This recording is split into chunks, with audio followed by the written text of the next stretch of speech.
Kita belajar mengenai Allah yang tidak berubah. Nah, tentu di Alkitab kita menemukan banyak teks atau nas yang berbicara mengenai Allah yang tidak berubah. Dan betapa populernya pernyataan ini, saudara. Kalau di gereja-gereja karismatik atau Pentakosta, ini jargon penting ini. Ya. Allah penuh kasih, Allah berkuasa. Dan kasihnya tidak berubah. Dan kuasanya tidak berubah. Tapi lupa, keadilannya pun tak berubah. Kedaulatannya pun tak berubah.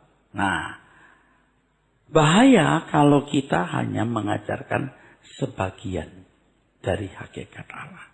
Oke, kita sekarang lihat bab alinea kedua. Kalau berbicara mengenai Allah yang tidak berubah, apa yang muncul dalam benak orang pada umumnya? Biasanya berbicara mengenal Allah yang tidak berubah. Perhatian orang tertuju kepada kasih dan kuasa Tuhan yang tidak berubah. Hal mana ini barulah sebagian dari hakikatnya. Biasanya mereka mengacu pada sejarah bangsa Israel yang penuh dengan tindakan Allah yang spektakuler di Perjanjian Lama. Mereka meyakini bahwa sebagaimana Allah berkuasa membelah laut, merobohkan tembok Yeriko, menyembuhkan orang sakit, dan membangkitkan orang mati, demikianlah sekarang kasih dan kuasanya tidak berubah untuk menolong atau tepatnya dapat dimanfaatkan umat. Sering terjadi tanpa disadari, di balik pengakuan Allah yang tidak berubah, ada motif memanfaatkan Tuhan atau mengeksploitasi Tuhan untuk kepentingan diri sendiri. Demikianlah banyak orang bersikap oportunis terhadap Tuhan. Ironisnya justru hal ini yang paling banyak dipromosikan secara provokatif di banyak gereja-gereja. Sehingga banyak jemaat membangun hubungan dengan Allah atas dasar azas manfaat yang dangkal dan miskin. Hal ini tidak membawa jemaat kepada iman yang murni atau keselamatan yang benar. Inilah cara iblis memakai nabi-nabi palsu, membantai jemaat Tuhan agar tidak mengenal keselamatan dengan benar.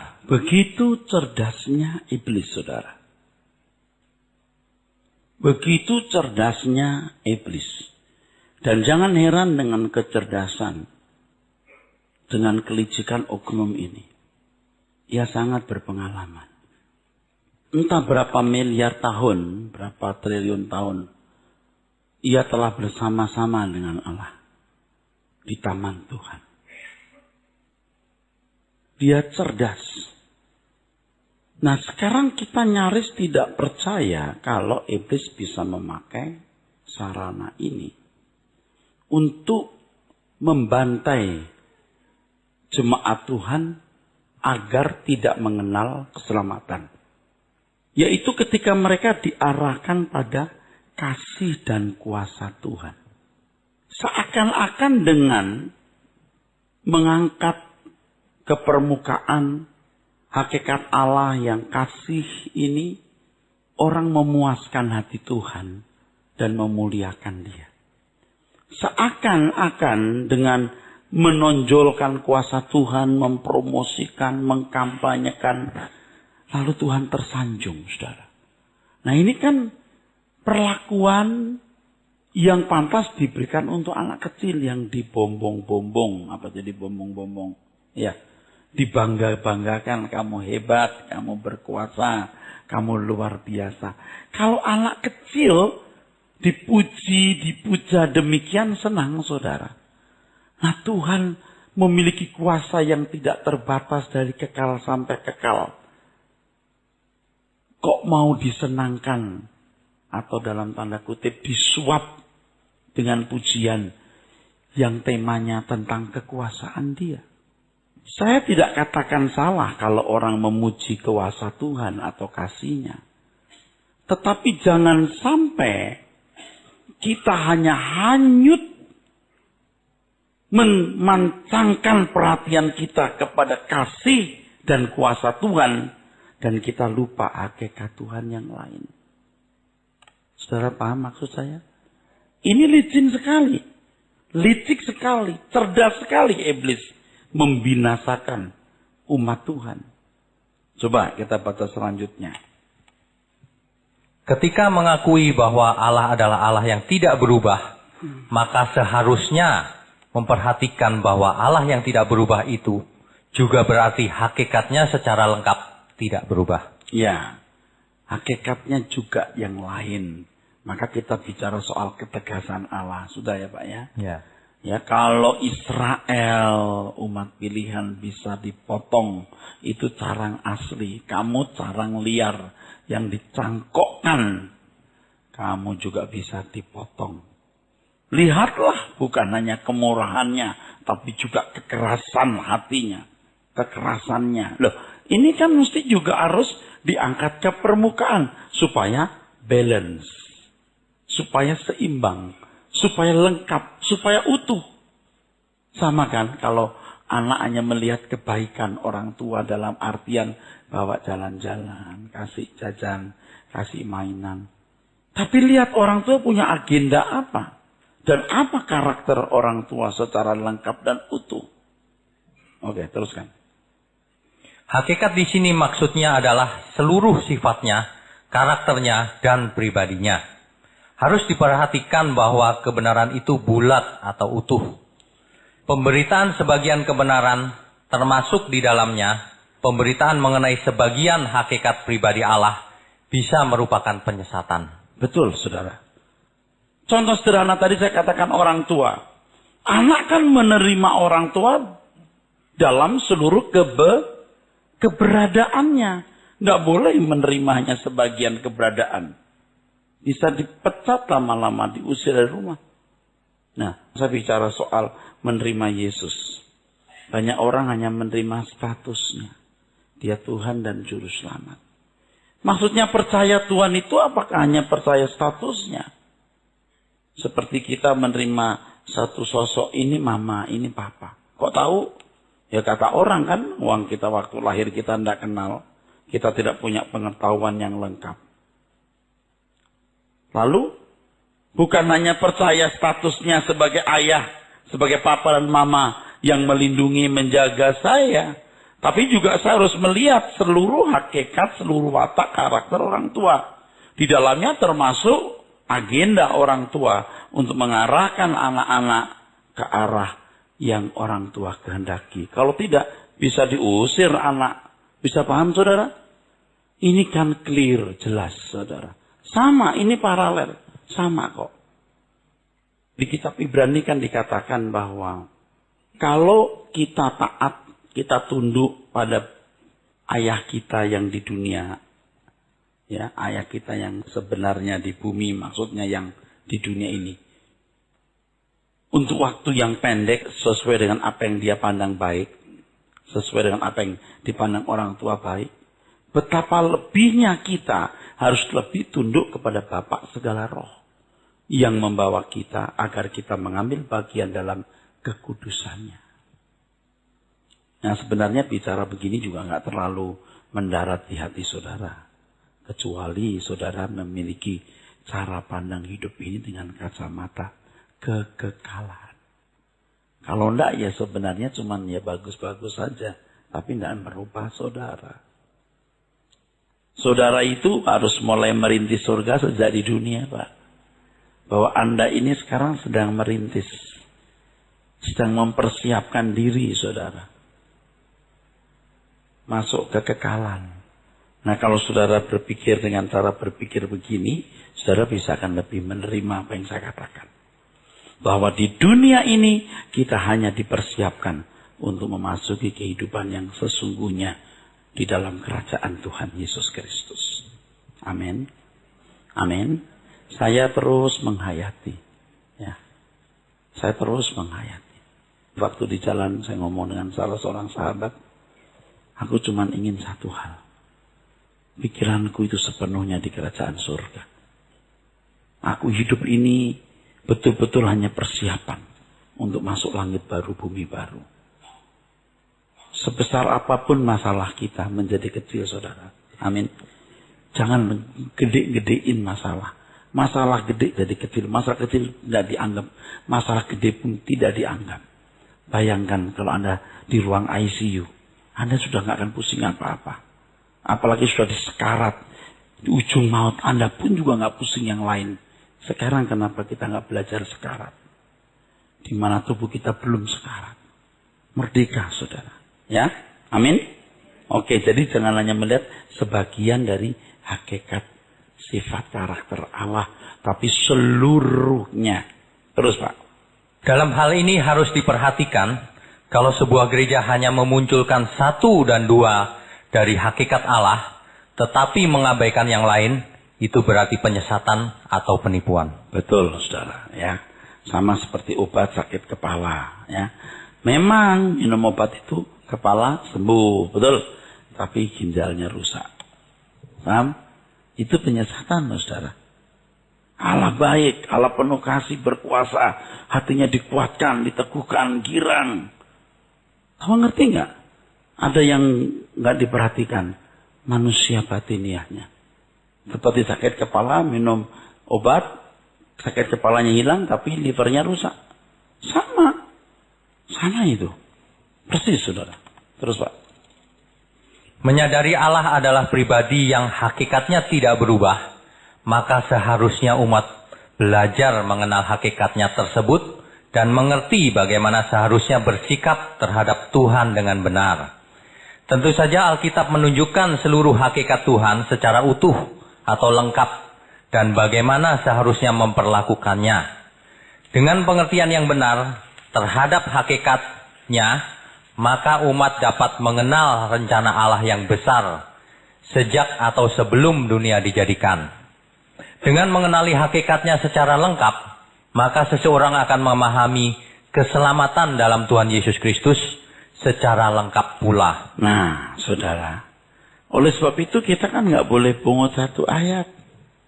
Kita kan harus membaca seluruh ayat.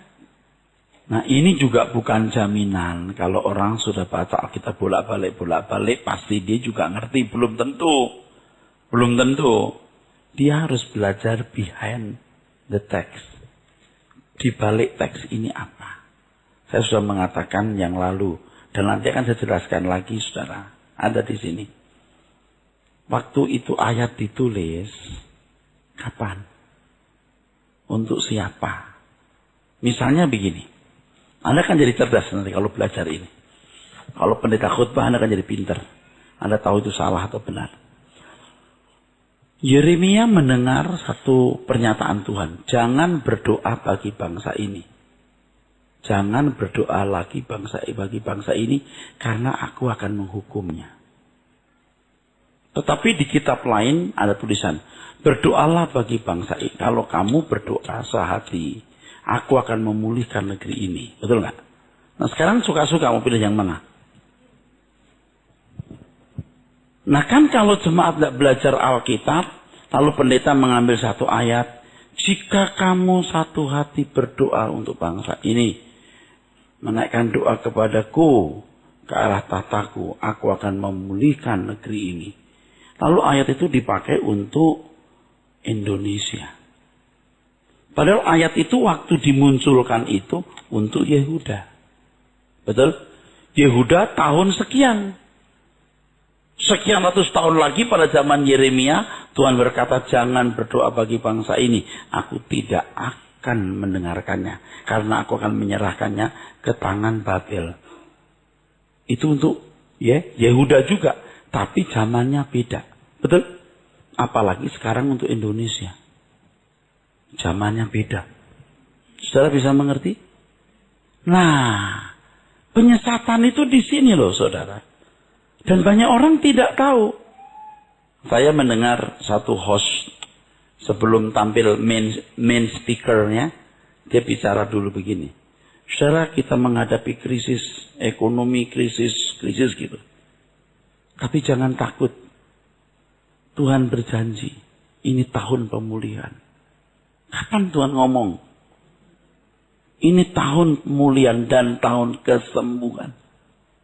Kok tahu dari mana? Ini kan mengatasnamakan Tuhan. Sembarangan bicara. Betul nggak saudara? Sembarangan itu saudara, ngawur saudaraku. Nah kita lihat aja. Berapa banyak sih yang dipulihkan, disembuhkan.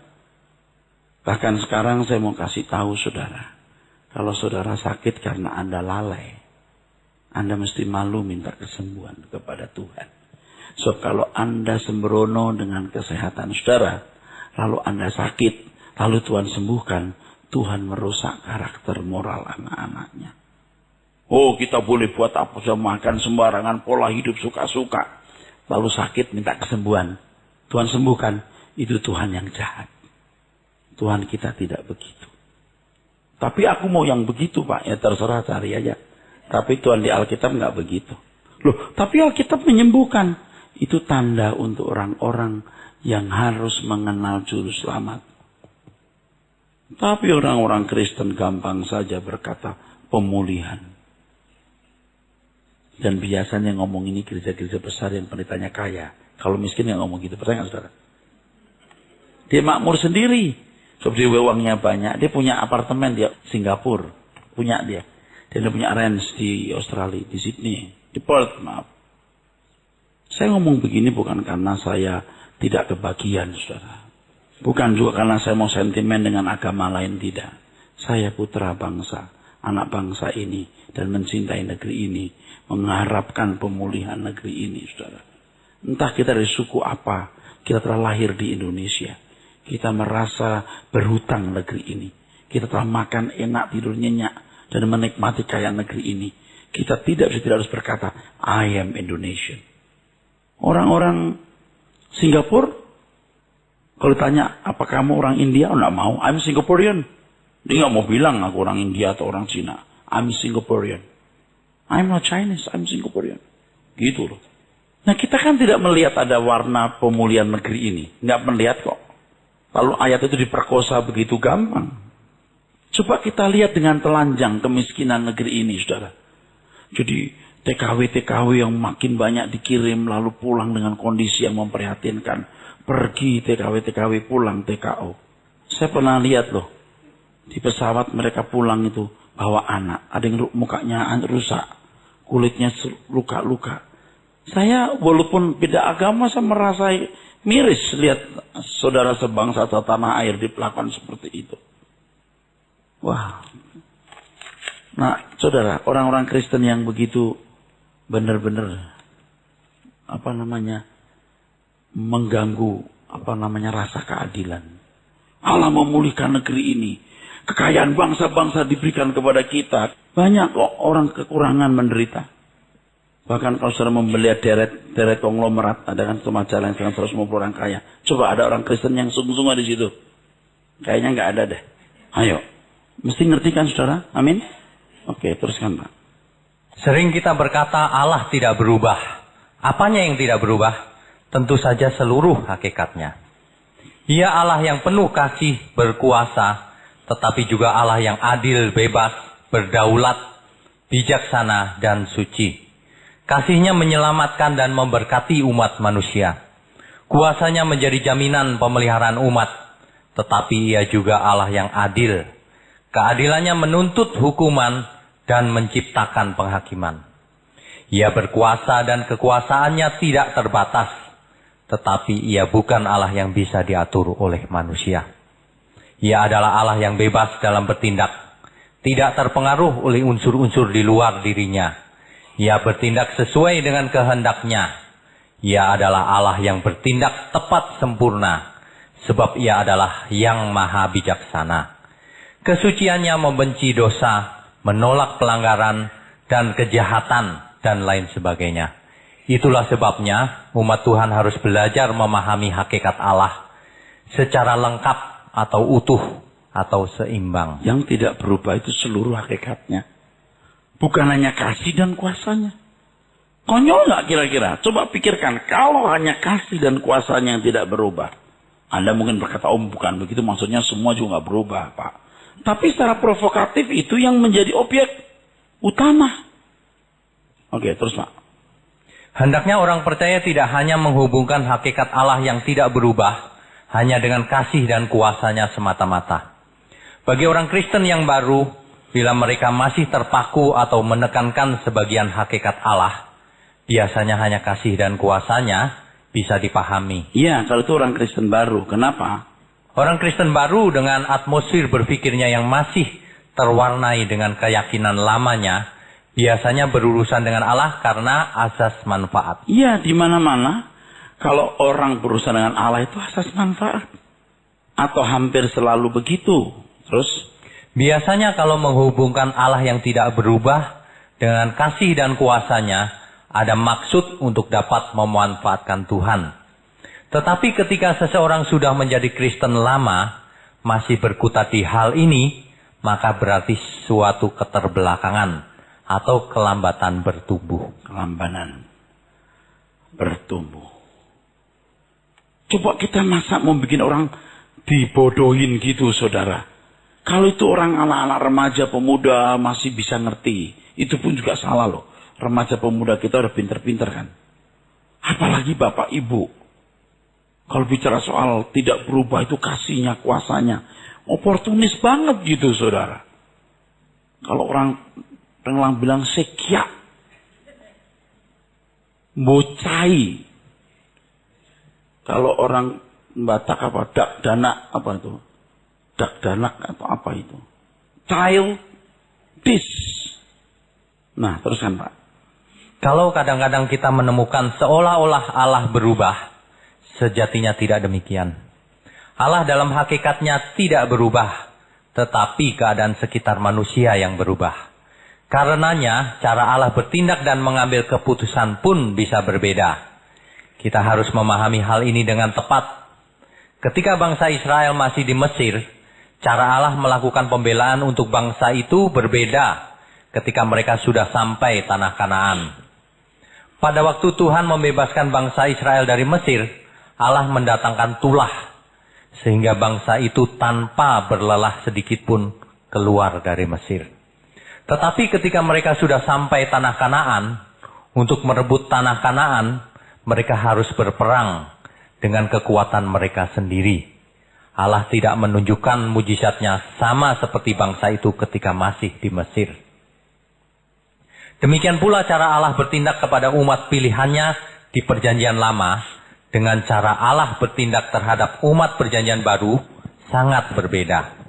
Itulah sebabnya kita tidak boleh sembarangan mengambil ayat dalam Alkitab perjanjian lama dan secara sembarangan mengenakannya bagi kehidupan kita sebagai umat perjanjian baru. Saudara, sekarang pikirkan ya. Cara Allah bertindak kepada bangsa Israel bisa beda loh.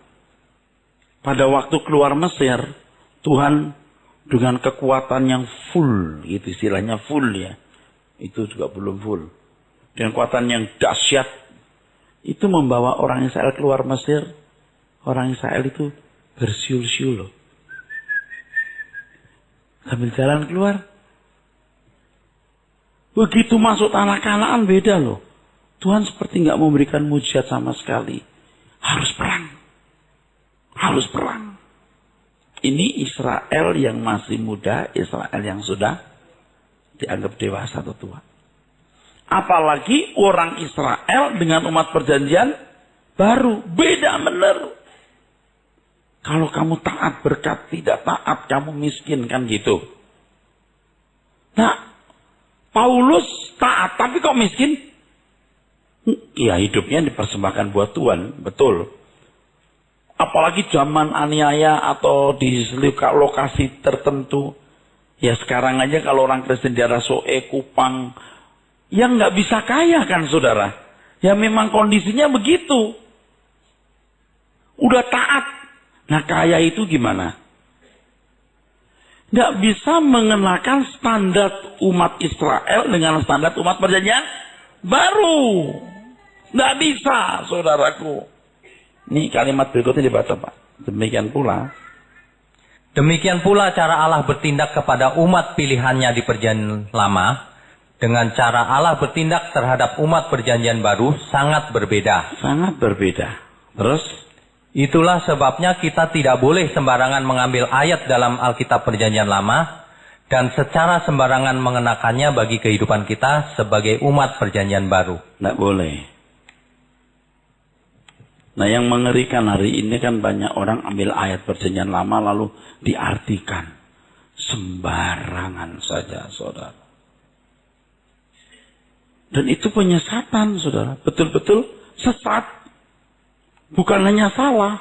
Sesat. Dan hari ini banyak orang Kristen yang sesat sebenarnya. Benar-benar sesat saudara. Dia nggak mengerti keselamatan itu apa. Sebab ayat-ayat perjanjian lama dikenakan dalam hidup umat perjanjian baru. Sesat saudara. Beda sekali. Allah berperang ganti kita. Itu di perjanjian lama. Nah kalau satu kali kita diperlakukan tidak adil. Kita menghadapi diskriminasi. Lalu kita dipojokkan. Seakan-akan Tuhan tidak menolong kita. Gimana tuh saudara? Padahal di balik itu Tuhan sedang mendewasakan kita lewat masalah-masalah yang ada. Amin. Menyempurnakan kita. Kalau Israel kan enggak. Allah berperang ganti kita. Berarti secara fisik juga menang. Tidak begitu kita. Coba betapa rusaknya loh kekristenan saudara. Dan Anda melihat banyak ajaran yang sesat yang diajarkan oleh orang-orang yang mengaku hamba Tuhan. Tetapi pengikutnya banyak, duitnya banyak, fasilitasnya berlimpah. Lalu orang-orang yang tidak punya pikiran panjang berkata, tuh buktinya diberkati. Saya bersyukur kalau saya tidak punya banyak, tapi saya benar. Daripada saya punya banyak, jadi saya lupa diri. Ya enggak apa, yang ada aja digarap. Kan sebagai manusia saya frustasi kan, betul nggak? Ada frustasinya. Tuhan kenapa engkau tidak membela aku atau kurang membela aku. Padahal aku kan mengajarkan kebenaran ini Tuhan. Justru kalau situasi nyaman, kebenaran tidak keluar banyak. Suasana kondusif adalah ketika kita kesepian, kekurangan, terpojok. Disitulah butir-butir mutiara kebenaran baru bisa muncul. Oke, terus. Cara Allah bertindak dalam Alkitab terhadap umatnya sering tidak sama dengan cara Allah bertindak kepada kita yang hidup pada abad 21 ini. Iya. Kolsom dibelah. Lalu kita berkata, masalah kita juga dibelah. Artinya selesai. Kadang-kadang tidak. Pada waktu berebut tanah sebelah, di bagian negeri kalah, tinggi kalah, Mahkamah Agung juga kalah. Ya udah kalah. Lalu, ya udah. Berarti kau punya sepotong aja atau kamu harus pindah. Aduh Pak, kecelakaan. Enggak. Orang-orang yang mengasihi Tuhan bisa digarap sampai tingkat ini loh. Orang-orang yang mengasihi Tuhan bisa digarap sampai tingkat ini. Coba kalau orang sudah begini kondisinya. Dia menyerap kebenaran itu lebih gampang gitu. Dari yang wah limpah, so everything is okay gitu. Nggak nyambung karena dia tidak membutuhkan surga lain. Sedangkan saya mengajak Anda berpikir, ayo kita pindah. Sebelum kita mati, pikiran kita sudah pindah. Dan saya juga tahu bahwa Anda bergerak terus, walaupun tidak banyak atau tidak semua. Bergerak terus, dan sudah ada orang yang sampai langkah-langkah yang cukup signifikan menginjak surga. Saya harus sudah ke dalam. Aku harus lebih ke dalam lagi, tidak boleh duniawi. Dan saya bisa merasakan kok, aduh indahnya hidup. Memindahkan hati itu. Saya juga sekarang belum sempurna. Saya terus memaksa diri saudara. Untuk pindah. Jadi masalah-masalah hidup itu bukan kutuk. Kalau orang Israel memiliki masalah-masalah pemenuhan kebutuhan jasmani. Dikalahkan musuh, miskin. Berarti kutuk. Tapi kita enggak. Allah turut bekerja mendatangkan kebaikan. Different loh. Different banget. Nah yang begini kan nggak bisa diajarkan kepada orang yang dari dulu udah lama diajarkan salah.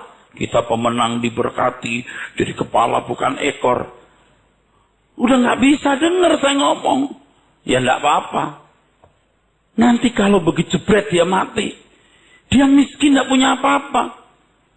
Ya pikir nanti juga kaya karena Tuhan menang untuk kita. Enggak, you harus menang sendiri. Orang sudah salah lama itu saudara. Susah benerinnya. Karena tidak ngerti konteks itu loh saudaraku. Oke, teruskan Pak. Dalam hal ini bukan berarti Allah berubah. Allah dalam hakikatnya tidak pernah berubah. Tetapi konteks keadaan yang berubah. Terus? Oleh sebab itu hendaknya kita tidak memaksakan Allah bertindak pada zaman kita, di konteks kehidupan kita, sama seperti Allah bertindak pada zaman dulu. Nggak selalu sama. Ingat ini. Jangan paksa Tuhan seperti dulu Allah mengirimkan burung gagak kepada Elia. Sekarang Tuhan kirimkan burung gagak. Pakai gagak-gagak segala. Beda. Kalau dulu memang Elia tidak punya siapa-siapa. Sekarang lu punya teman, saudara, family, you bisa kerja. Nggak bisa main ketok, tok, tok, tok, tok. Pak, saya digerakkan Tuhan. Bisa. Tapi jangan harapkan yang begitu. Itu nggak dewasa. Memang ada kesaksian yatim piatu, rumah yatim piatu nggak ada makanan. Terus besok lagi berdoa, Tuhan berkat makanan ini, tiba-tiba ketok pintu, kasih makanan. Tapi itu kan dari sekian ribu hari cuma 1 kali. Betul nggak?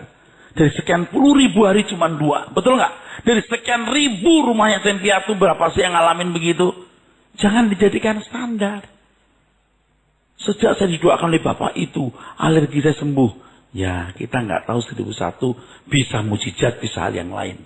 Lalu yang lain barangkali tidak harus mesti hanya doa, barangkali ya pengobatan, menghindari makanan itu dan seterusnya. Tapi nggak nyaman Pak punya alergi. Kenapa nggak nyaman? Biar aja kamu punya alergi itu. Nggak bisa makan ini, nggak bisa makan itu, supaya kamu cepat pengen mati di surga nggak ada alergi. Gampang jawabnya, betul nggak? Ah, cuma gila. Ya terserah subhanallah gila. Nyesel punya suami ini, nyesel punya istri ini, nyesel. Jangan menyesal. Itu semua mempersiapkan Anda untuk merindukan dunia akan datang. Jangan memaksakan Allah bertindak seperti yang kita ingini, karena Alkitab pernah cerita begitu. Nggak harus. Amin, saudara? Oke, teruskan. Kita harus selalu memperhatikan konteks.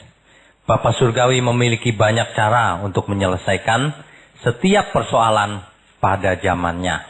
Ya, terus. Sebenarnya pengakuan bahwa Allah tidak berubah, percuma kalau kita tidak mengenal Dia, atau tidak bertumbuh dalam pengenalan akan Dia. Apa artinya pengakuan dan pengertian ini? Kalau kita tidak mengenal hakikat Allah secara lengkap dan benar. Dalam hal ini yang dikenali haruslah prinsip hakikatnya, bukan ekspresi bentuk kerjanya atau cara. Ekspresi bentuk kerja Allah bisa berubah, tetapi prinsipnya tidak. Ekspresi bentuk kerja Allah bisa situasional, tetapi prinsip hakikatnya tidak berubah. Nah, ini kalimatnya susah jelasin. Anda tahu nggak? Paham ya? Allah itu punya prinsip, tidak pernah bisa berubah, betul? Tapi cara mewujudkan prinsip atau bentuk daripada ekspresi prinsip itu bisa berbeda-beda. Prinsipnya nggak pernah berubah, saudara. Orang tua mengasihi anak, prinsip nggak? Kalau kecil digendong-gendong, betul? Gitu kan caranya? Umur 7 bulan, 7 tahun, bangun. Beda kan? Prinsipnya sama loh. Amin? Nah, kan kita yang begini aja kita ngerti. Masa Tuhan nggak buat begitu untuk kita? Amin? Dulu waktu baru masuk Kristen, Pak Pendeta doakan, usaha saya mau jatuh. Doa dalam Yesus, beres. 10 tahun kemudian, udah. Kita nggak perlu lagi doa begini, Bu. Masalahnya apa? Bukan lagi, beres, nggak bisa. Nggak bisa, saudara. Kadang-kadang ini, prinsipnya kasih kan? Dalam nama Yesus. Tuhan tolong uang sekolah anak ini. Tuhan tolong usaha ibu ini, gitu aja. Lain waktu, dalam nama Yesus. Betul nggak? Beda kan? Untuk yang ini mesti begini, untuk yang itu beda. Prinsipnya sama, mengasihi. Pak, Bu, ini sebenarnya bukan hal yang sulit. Bingungnya kenapa di gereja orang nggak ngerti begini? Coba, saya kan tahu begini, teman. Bengong. Sedangkan yang ngawur itu lebih populer. Terus. Hidup manusia tidak dapat dipisahkan dengan Allah. Tetapi apakah benar demikian kenyataannya dalam kehidupan banyak orang? Banyak orang yang tidak merelasikan kehidupannya dengan Tuhan. Seolah-olah ia hidup di planet di mana tidak ada Tuhan dan hukumnya. Seolah-olah Tuhan tidak tahu menahu tentang kehidupan manusia dan tidak berhubungan sama sekali. Inilah orang-orang yang walaupun bertuhan, tetapi sebenarnya ateis praktis. Kenapa taruh di sini? Nanti kalimat di bawah akan menjawab. Sebelum menjawab saya beritahu. Kalau orang hanya mengenal Allah itu kasih dan kuasanya, orang berkutat dengan Allah ketika dia membutuhkan kasih dan kuasanya, tapi tidak melihat dia punya kesucian, punya ketegasan, punya kedaulatan yang harus kita junjung tinggi. Amin? Ini maksudnya. Jadi dia nggak urusan sama Tuhan tiap hari. Jelas kalau dia hanya sepotong kok, betul nggak? Kalau lagi di gereja penuh kasih, kuasamu. Di luar bisa juga melibatkan, tetapi tidak utuh, tidak lengkap. Dia Allah yang kudus. Dia mengendaki kekudusan. Nah, gimana? Nah, belum hakikat yang lain. Terus Pak.